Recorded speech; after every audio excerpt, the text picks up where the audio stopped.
Hello friends, എല്ലാവർക്കും നമസ്കാരം. നിങ്ങളേവരും കാത്തിരിക്കുന്ന ഗീതുവിൻ്റെയും ഗോവിന്ദൻ്റെയും അടുത്ത ആഴ്ചയിലെ സൂപ്പർ ഹിറ്റ് വിശേഷത്തിലേക്ക് എല്ലാ കൂട്ടുകാർക്കും സ്വാഗതം. അപ്പം അങ്ങനെ ആദ്യം തന്നെ കാണിക്കുന്ന സീന് വേറെ ഒന്നുമല്ല, നമ്മുടെ അടുത്ത ആഴ്ചയിലെ പ്രധാന ഹൈലൈറ്റ് ഒക്കെ നിങ്ങൾ പ്രത്യേകിച്ച് കണ്ടു കാണും. രഹസ്യങ്ങളൊക്കെ ചുരുള് അഴിഞ്ഞുകൊണ്ടിരിക്കുകയാണ്. നമ്മുടെ ഗീതു രഹസ്യങ്ങളൊക്കെ അറിയാൻ പോവുകയാണ്. അപ്പോൾ ഏതായാലും ആദ്യം കാണിക്കുന്ന സീൻ എന്ന് പറഞ്ഞിട്ടുണ്ടെങ്കിൽ നമ്മുടെ ഗോവിന്ദനെ രാധികാമ്മ വിളിച്ചു വരുത്തി ചോദ്യം ചെയ്യുകയാണ്. അപ്പം രാധികാമ്മ വേറെ ഒന്നുമല്ല പറയുന്നത്. രാധികാമ്മ പറയുകയാണ്, നീ ഇങ്ങനെ പോയാൽ ശരിയാവില്ല. ഗീതുവിന്റെ നിരപരാധിത്വം ഗീതു തെളിയിച്ചു, എല്ലാവരുടെയും മുന്നിൽ ഗീതു തെളിയിച്ചു. പക്ഷേ നിന്റെ നിരപരാധിത്വം നീ തെളിയിച്ചോ? അമ്മ എന്താണ് ഈ പറയുന്നത്? നീയും രഞ്ജുവും തമ്മിലുള്ള ബന്ധം അത് ഇവിടെ ഒരു വലിയൊരു പ്രശ്നം തന്നെയാണ് സൃഷ്ടിച്ചിരിക്കുന്നത്. അത് നിനക്കറിയോ എന്ന് എനിക്കറിയില്ല. പക്ഷേ പലവരുടെയും ചോദ്യത്തിന് മുന്നിൽ നിന്റെ അമ്മ എന്ന നിലയിൽ എനിക്ക് തല കുനിച്ച് നിൽക്കേണ്ടി വരികയാണ്. അതുകൊണ്ട് ഞാനൊരു കാര്യം ചോദിക്കട്ടെ, ആരാണ് രഞ്ജു എന്നുള്ള സത്യം നീ തുറന്ന് പറയണം. അത് നിന്റെ ഫ്രണ്ടാണോ, കാമുകിയാണോ, അതോ ഇനി എന്തെങ്കിലും തരത്തിൽ വേറെ രീതിയിൽ? അങ്ങനെ എൻ്റെ മോൻ പോവില്ലെന്ന് എനിക്കറിയാം, പക്ഷേ എനിക്കത് അറിഞ്ഞേ തീരൂ എന്ന് പറഞ്ഞപ്പം, അമ്മേ ഞാൻ എന്തിനാ അമ്മയോട് പറയാതിരിക്കണം? ഞാൻ പറഞ്ഞല്ലോ, അവൾ എൻ്റെ ഫ്രണ്ടാണ്, എൻ്റെ ബെസ്റ്റ് ഫ്രണ്ട്. ഒരു ബെസ്റ്റ് ഫ്രണ്ടിന് കൊടുക്കേണ്ട പരിഗണനയാണല്ലോ നീ അവൾക്ക് കൊടുക്കുന്നത്. നിനക്ക് എത്ര ഫ്രണ്ട്സ് ഉണ്ടായിട്ടുണ്ട്? അതൊക്കെ എനിക്കറിയാം. അതുകൊണ്ട് നീ ഫ്രണ്ടിൻ്റെ കാര്യമൊന്നും പറയണ്ട. നീ സത്യം പറ, അതാരാണ്? പലവരുടെയും ചോദ്യത്തിന് എനിക്കാണ് ഉത്തരം കൊടുക്കേണ്ടി വരുന്നത് എന്ന് പറഞ്ഞപ്പം, അല്ല ഈ ചോദിച്ചവരാരൊക്കെയാന്ന് എനിക്കറിയണം. വരുണാണോ അമ്മയോട് ചോദിച്ചത് ഈ ചോദ്യം? എങ്കിൽ പിന്നെ അവന് ഞാൻ ഉത്തരം കൊടുക്കാം. വരുണൊന്നും അല്ല ചോദിച്ചത് എന്ന് പറഞ്ഞപ്പോൾ പെട്ടെന്ന് നമ്മുടെ പ്രിയ, അതെ വേറെ ആരുമല്ല, ഞാനാ ചോദിച്ചതെന്ന് പറഞ്ഞു. അങ്ങനെ പ്രിയേനെ കണ്ടതും, മോളെ പ്രിയെ നീയ എന്താ എന്നെ ഇവിടെ ഒട്ടും പ്രതീക്ഷിച്ചില്ലല്ലേ? അല്ലെങ്കിലും എന്നെ ഇപ്പം മറന്നുപോയെന്ന് എനിക്ക് നന്നായിട്ടറിയാം. എന്നെ മറക്കുമല്ലോ. കാരണം ഇപ്പം എല്ലാം രഞ്ജുവാണല്ലോ. ഇപ്പം രഞ്ജുവിൻ്റെ കാര്യം അന്വേഷിക്കേണ്ട ആ ഒരു ഇടത്ത് എന്നെ മറക്കുന്നതിൽ അതിശയമൊന്നുമില്ല എന്ന് പറഞ്ഞപ്പോൾ, മോൾ എന്താ മോളെ ഈ പറയുന്നത്? മോളെ ഈ ഏട്ടനെ തെറ്റിദ്ധരിച്ചിരിക്കുക. എനിക്കൊരു തെറ്റിദ്ധാരണയുമില്ല. ഞാൻ സത്യം തന്നെയാണ് പറയുന്നത്. സത്യം തന്നെയാണ് ഞാൻ വിളിച്ചു പറയുന്നത്.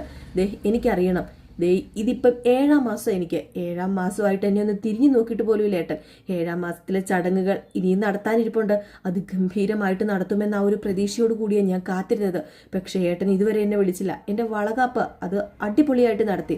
പക്ഷേ ഇപ്പം രഞ്ജു വന്നതിൽ പിന്നെ ഏട്ടൻ എന്നെ വിളിക്കുകയോ അല്ലെങ്കിൽ അങ്ങോട്ട് എന്നെ കാണാൻ വരികയോ ഒന്നും ചെയ്യുന്നില്ല. എപ്പോഴും രഞ്ജുവിൻ്റെ പുറകെ. എനിക്കറിയണം രഞ്ജുവായിട്ടുള്ള ബന്ധം എന്താണെന്ന്.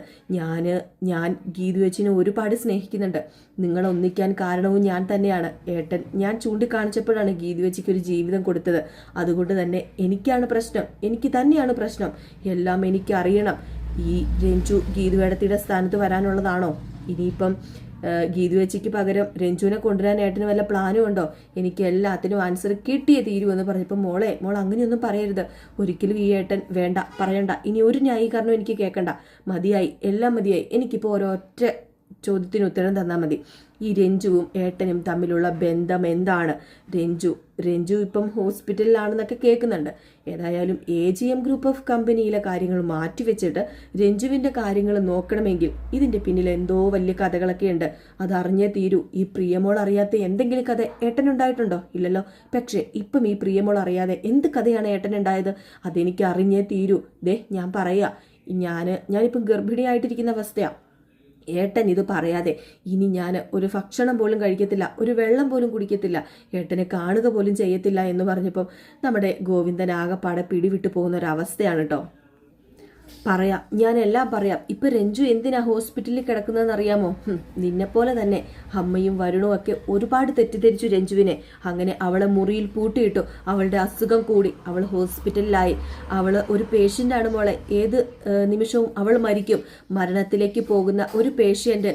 അവൾ എന്തോ ആയിക്കോട്ടെ, എനിക്ക് അവൾ ആരാണെന്ന് അറിയണം, അറിഞ്ഞേ പറ്റൂ. അപ്പോൾ നമ്മുടെ ഗോവിന്ദ്, എൻ്റെ ഈശ്വര, ഞാൻ മാറ്റിവെച്ച അറുത്തു മുറിച്ച് കളഞ്ഞ ബന്ധമൊക്കെ ഇനി പുതുക്കേണ്ടി വരുമോ? പ്രിയയുടെ മുമ്പിൽ ഞാനിത് എങ്ങനെ തുറന്നു പറയും? അമ്മ എന്തിനാ അമ്മ ഇങ്ങനെയൊക്കെ സംസാരിക്കുന്നത്?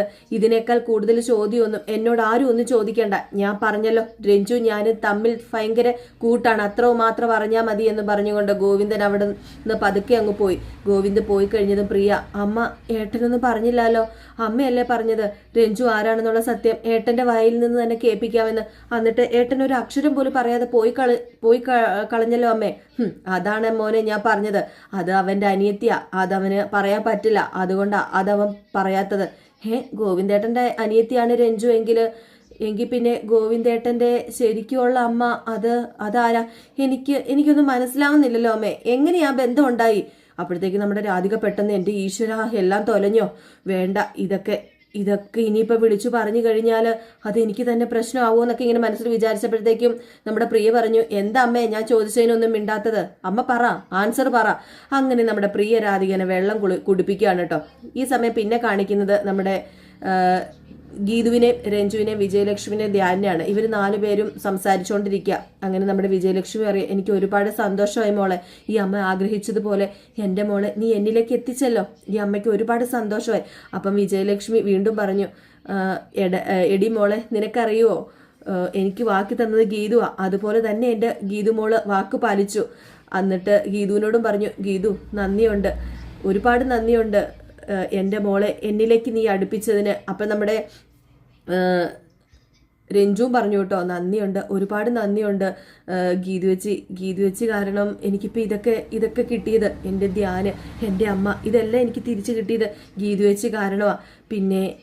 പിന്നെ എല്ലാം എനിക്ക് കിട്ടി. ഞാൻ എൻ്റെ അമ്മേനെ ഒരുപാട് വെറുത്തിരുന്നു, അതൊക്കെ നീ മാറ്റി. ഇപ്പം ഞങ്ങളെ സ്നേഹിക്കാൻ പഠിപ്പിച്ചു, എല്ലാ തെറ്റിദ്ധാരണയൊക്കെ മാറ്റി.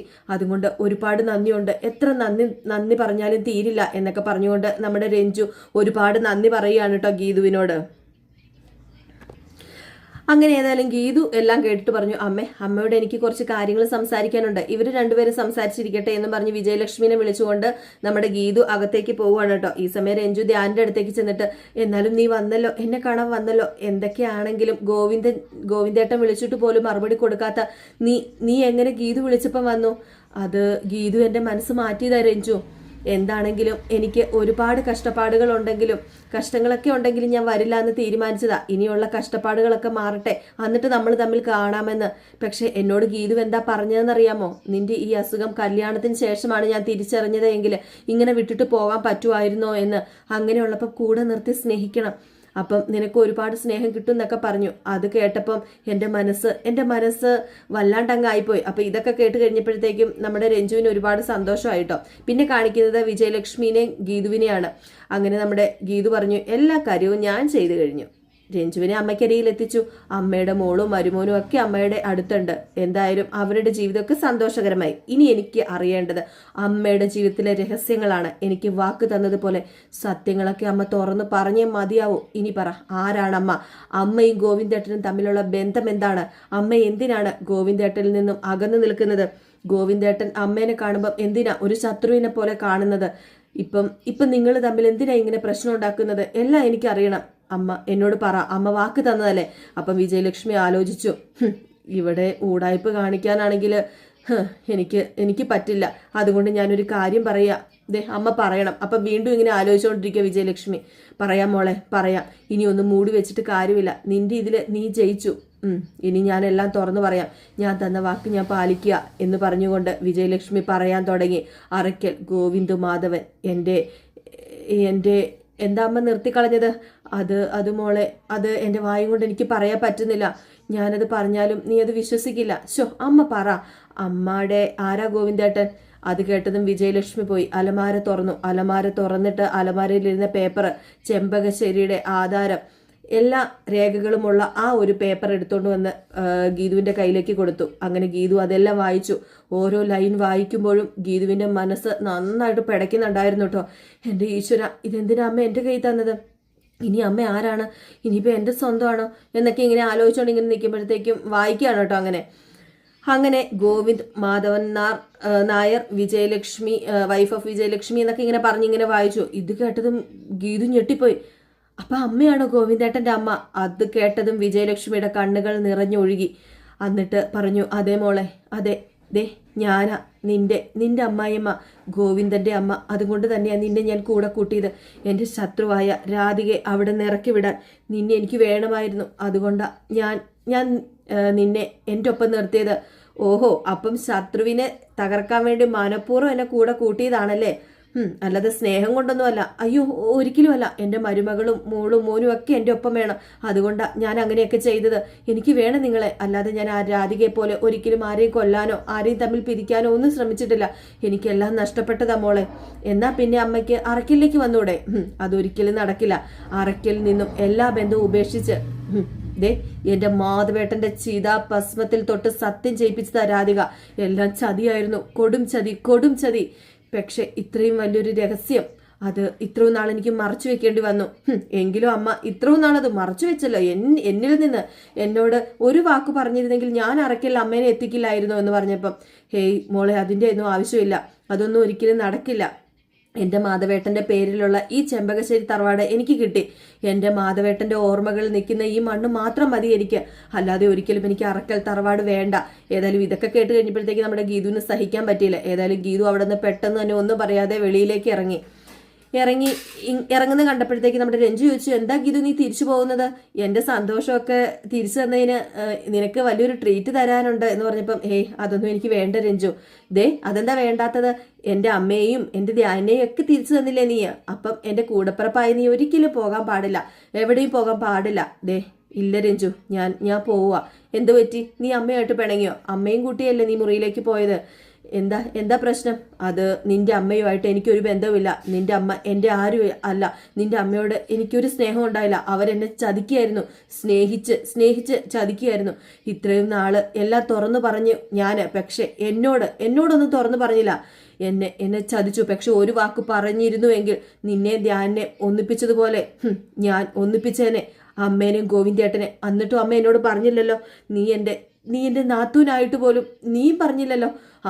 ആരും എന്നോട് ഒന്നും പറഞ്ഞില്ല. എല്ലാവരും എന്നെ മണ്ടിയാക്കി. എല്ലാവരുടെയും മുമ്പിൽ ഞാൻ കബളിപ്പിക്കപ്പെട്ടു. എല്ലാവരെയും ഒന്നിപ്പിക്കാൻ ഞാൻ നോക്കി, കുറേ ശ്രമിച്ചു. പക്ഷേ അപ്പോഴും എല്ലാവരും എല്ലാം എന്നിൽ നിന്നും മൂടി വെച്ചു. രഞ്ജു, നീ സഹിതം നിനക്ക് വേണ്ടി വലിയൊരു ത്യാഗം തന്നെയായിരുന്നു ഞാൻ ഏറ്റെടുത്തത്. എനിക്കറിയില്ലായിരുന്നു ഒരിക്കലും ധ്യാൻ വരുമെന്നോ, ഒരിക്കലും ഞാൻ സംസാരിച്ചാൽ ധ്യാൻ നിന്നെ കാണാൻ വരുമെന്നോ ഒന്നും അറിയില്ലായിരുന്നു. പക്ഷേ രണ്ടും കൽപ്പിച്ച് എല്ലാം മറന്നുകൊണ്ട് എല്ലാവരും ഒന്നിക്കണം, സ്നേഹത്തോടെ ജീവിക്കണം എന്ന ആ ഒരു ഒറ്റ പ്രതീക്ഷയിൽ മാത്രമാണ് ഞാൻ ഇത്രയൊക്കെ ചെയ്തത്. പക്ഷെ എന്ത് ചെയ്യാനാ? നീ സഹിതം എന്നെ ചതിച്ചില്ലേ? എല്ലാവരും എന്നെ വഞ്ചിച്ചു. ആർക്കും എന്നോട് ഒരു സ്നേഹവും ഇല്ല. ഇനി എനിക്കതൊന്നും മനസ്സിൽ ഉൾക്കൊള്ളാൻ കഴിയില്ല എന്നും പറഞ്ഞുകൊണ്ട് ഗീതു സങ്കടപ്പെട്ട് അങ്ങ് പോവുകയാണ് കേട്ടോ. ഗീതു പോയി കഴിഞ്ഞതും രഞ്ജുവിന് വലിയ സങ്കടമായി. എൻ്റെ ഈശ്വര, അമ്മയെല്ലാം പറഞ്ഞെന്നാ തോന്നുന്നത്, അതുകൊണ്ടാ ഗീതുവിൻ്റെ ഈ വിഷമം എന്നൊക്കെ പറഞ്ഞിട്ട് നമ്മുടെ രഞ്ജു നേരെ അകത്തേക്ക് ചെന്നിട്ട് അമ്മയോട് ചോദിച്ചു, എന്തു പറ്റി? ഗീതുവിന് എന്താ പറ്റിയത്? അത് അവൾ പോട്ടെ മോളെ, അവൾ പോട്ടെ. അവളുടെ പിണക്കം ഒരുപാട് നാളൊന്നും ഉണ്ടാവില്ല. അവൾക്കറിയാം സ്നേഹം എവിടെയാ ഉള്ളതെന്ന്. ആത്മാർത്ഥമായ സ്നേഹം നമ്മൾ അവൾക്ക് കൊടുത്തത്. അതുകൊണ്ട് ഉറപ്പായിട്ടും അവൾ വരും. നിങ്ങൾ സന്തോഷമായിട്ടിരിക്കുക. അത് അവളുടെ ഈ സന്തോഷം, അവളുടെ സന്തോഷമല്ല അവൾ ആഗ്രഹിക്കുന്നത്, അവളുടെ ചുറ്റുമുള്ളവരുടെ സന്തോഷമാണ്. അങ്ങനെ വിജയലക്ഷ്മി ഇങ്ങനെ രഞ്ജുവിനെ ആശ്വസിപ്പിച്ചു. പിന്നെ കാണിക്കുന്നത് നമ്മുടെ ഗീതുവിനെയാണ്. നമ്മുടെ ഗീതു ഇങ്ങനെ കരഞ്ഞോണ്ടാട്ടോ പോകുന്നത്.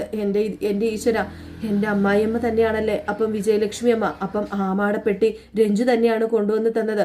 അപ്പം ആമാടപ്പെട്ടി അമ്മയുടെ കയ്യിലെത്തിയത് അച്ഛനുമായിട്ടുള്ള എല്ലാ ബന്ധവും അവസാനിച്ചപ്പോൾ രാധികാമ്മ കൊടുത്തതായിരിക്കും. രാധികാമ്മ എന്ന് പറയുന്നവർ ആ വീട്ടിലുണ്ടാകാൻ പാടില്ല. അവരെ പുറത്താക്കി എങ്ങനെയെങ്കിലും വിജയലക്ഷ്മി അമ്മേനെ ആ വീട്ടിൽ തിരിച്ചു കൊണ്ടുവരണം. ആ വീടിന്റെ യഥാർത്ഥ അവകാശി വിജയലക്ഷ്മി അമ്മ തന്നെയാണ്. വിജയലക്ഷ്മി അമ്മ ഗോവിന്ദേട്ടൻ്റെ സ്വന്തം അമ്മ. അവരുടെ ഇടയിലെ തെറ്റിദ്ധാരണകളൊക്കെ മാറണം. അവർ തമ്മിൽ ഒന്നിക്കണം. അതാ വേണ്ടത് എന്നൊക്കെ പറഞ്ഞ് നമ്മുടെ ഗീതു ഒരു ദൃഢനിശ്ചയം എടുക്കുന്നുണ്ട്. ഏതായാലും ഗീതുവിന് സഹിക്കാനൊന്നും പറ്റിയില്ല ഇതൊക്കെ മറച്ചു വെച്ചത്. അതൊക്കെ മറക്കും ഗീതു എല്ലാവരുടെയും സന്തോഷം ആഗ്രഹിക്കുന്നത് കൊണ്ട് തന്നെ ഗീതു എല്ലാവരെയും ഒന്നിപ്പിക്കാൻ നോക്കും. അപ്പോൾ ഇനി എന്തൊക്കെയാണ് സംഭവിക്കാൻ പോകുന്നത് നമുക്ക് കാണാമല്ലേ. അപ്പോൾ എല്ലാവരും കാത്തിരിക്കുക അടുത്ത വിശേഷത്തിനായിട്ട്. അതുവരെ എല്ലാവർക്കും ടാറ്റാ, ബൈ ബൈ.